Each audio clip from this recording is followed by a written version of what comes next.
Yun, good day mga master. So ngayon po unboxing po tayo ng pinadala po ng ating mabait na sila po na brand glasses po ng TikTok mga master. So nagpadala po siya ng sunglasses master na sa pang fishing po mga master. Yun po. So ito po yung box master oh. So bubuksan na po natin to master para makita na po natin ang laman nito master.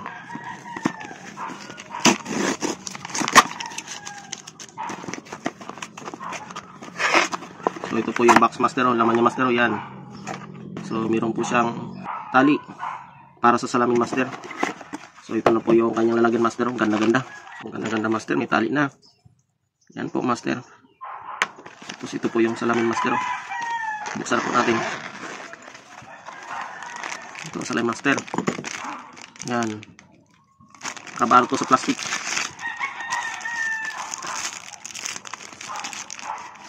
So yun o. Ganda master. Yan. So ito po master, ang shades master. Ganda, smooth lang. Tingnan master, Daiwa, ang tatak po master. Daiwa na sunglasses master. Polarized na pala ito master. Ganda gamitin oh. Ayun, bagay na bagay master no. So nabibili lang to sa ano master, sa TikTok shop. Click nyo po yung yellow basket po dito sa aking video master para maabil nyo po itong product at murang-mura lang po ito master. So click na po ang yellow basket master para maabil nyo na ito ang sunglasses na Daiwa po ng brand glasses from TikTok mga master. So yun po. Sulit na sulit master oh. Yan. Oh.